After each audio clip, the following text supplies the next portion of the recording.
Part 3. Now this is where it gets complex, my lovelies. So I think this is what happened, I'm not sure. But Palpatine wanted to create a crisis on Naboo so that the naive young queen would propose a vote of no confidence for Chancellor Valorum. This would lead to Palpatine getting elected in his place, right?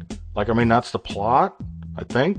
So how does killing the Jedi or creating a communications blackout on the planet even get word back to the Senate that there is a crisis? At the end of the movie, Amidala goes back to the planet to solve the problem herself, because the Senate wanted to send an independent team to investigate whether or not the invasion was real. Will you defer your motion to allow a commission to explore the validity of your accusations? I guess the testimony of 2 Jedi Knights wasn't good enough. Those were the guys that Valorum trusted enough to settle the whole dispute in the first place? That don't make sense. So anyways, when the guys told Palpatine that Jedis were there, he should have said this. Tell the Jedi that there will be no negotiations. Tell them that you plan to invade the planet next, and then send them back to Coruscant to inform the Senate. Instead, he tells them to do the exact opposite of what will help his plan. Like he wanted her to sign the treaty, right? I want that treaty signed. He seemed really intent on having her sign the treaty to make the invasion legal. So what if she was like a total coward and then actually signed the treaty? Like right away? Then the crisis would be over and there'd be no need for a vote of no confidence. See what I mean? This sounding like an 8-year-old wrote it? So anyways, it's time to kill off the Jedi. Oh good. How do they go about it? Well, they start pumping in an obvious deadly white gas into the room. This alerts them to danger. Well, actually, blowing up their ship does. I guess they should have pumped in the gas first, and after the Jedis were dead, then blow the ship up? Anyways, back to the gas. Hey idiots! Have you ever heard of carbon monoxide? It's odorless and colorless. Your wife won't even know what hit her. Oh, I mean Jedi. Also, moments earlier, the Jedi willingly drank tea that was given to them, while they discussed how everything felt really fishy. I sense an unusual amount of fear for something as trivial as this trade dispute. Hey, you guys got any rat poison lying around? Put it in the tea! Put it in the tea! They'll drink it! Put the rat poison in the tea! So anyways, then the dioxazine starts filling up the room, and then... Dioxazine. Whoa. Hey wait, how does Qui-Gon know what kind of gas it is before he smells it? Isn't that like a contradiction? Do you smell the deadly white gas? I guess it's a little too late. Maybe we just got a little sniff of it. Anyways, you know, this idea could work, because we see that the Jedi hold their breath, which implies there's some kind of danger of them running out of breath, right? Maybe they could hold their breath for like 2 hours, because they're Jedis. Well, no, that's not true, because later in the film we see they need to use them breathing things underwater for that short swim to the Gunga Sea world. So anyways, it's like the Jedi know that the droids are going to open up the door in a very short time before they run out of breath, because they don't immediately start trying to cut their way out. Which is what I'd be doing. I'd probably be screaming too, like a little girl.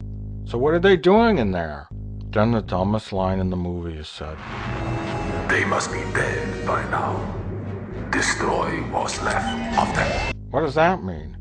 Hey asshole, how about you leave the door closed for like 4 hours? And then if they try to cut through the door, start shooting them in the face. Then pump in more gas and keep pumping it in.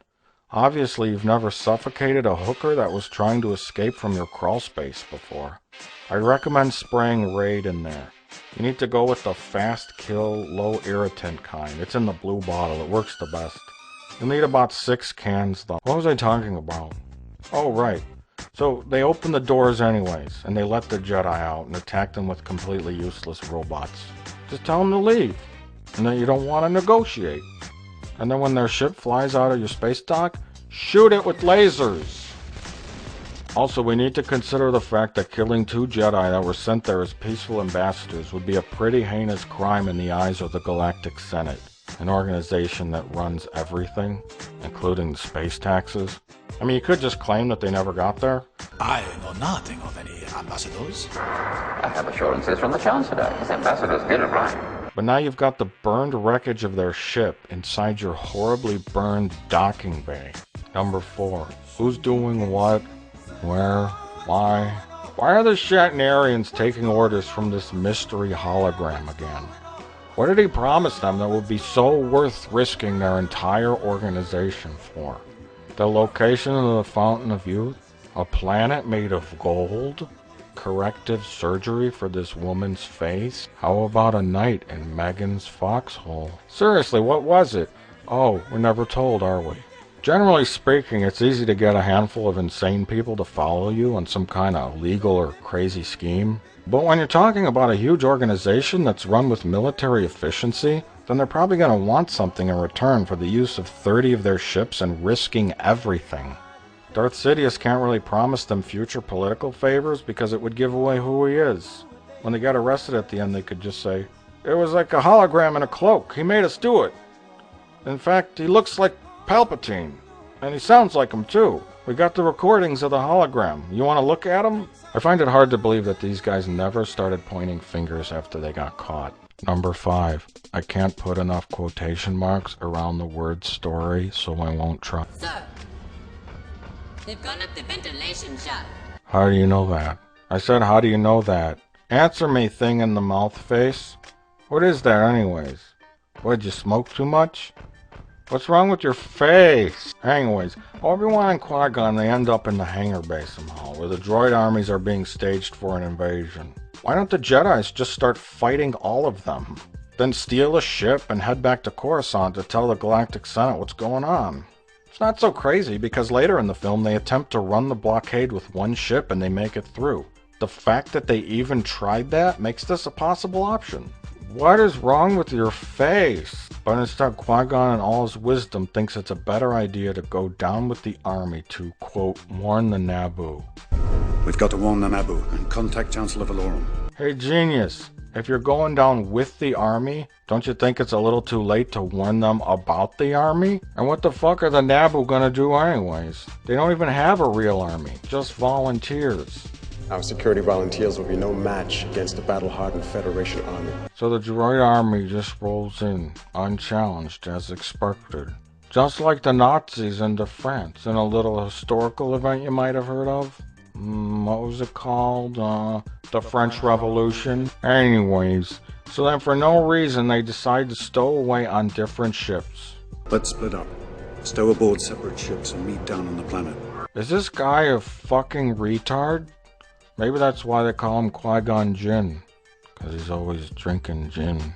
This is a minor point, but what would going down on the planet on separate ships accomplish? Let's think about this. Number 1, increase the chances of getting caught by 100%. 2, have no one else to help you if you get caught and get into a fight with robots. 3, increase the possibility of getting separated by hundreds, if not thousands of miles by not knowing where the other craft is going to land on the planet. But thankfully they both aren't discovered and they meet up in the same spot in the woods. Then, although the reason for them going down to the planet was to warn the Naboo about the army, they decide to follow a cartoon rabbit underwater. Why? Why not just keep moving towards the Naboo city? Hey Ginny, I thought you went down there to warn the Naboo. How is this gonna accomplish that? What was your plan from the beginning when you got down there? Did you plan to find a magical underwater craft that would go through the planet's core? Or did you just plan to run along the surface? What's wrong with your face? This is the first point they should have ditched Jar Jar. This is also the point when the movie starts to officially fall apart. This is the moment when the Star Wars saga is now damaged totally beyond repair. The lapses in common sense and logic begin to compound on the movie, and now it is broken. I could end this review here, but I'm really just getting started. I do have to go to traffic court soon though.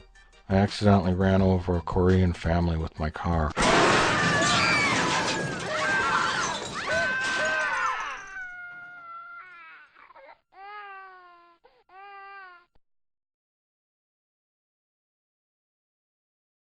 What is wrong with your face?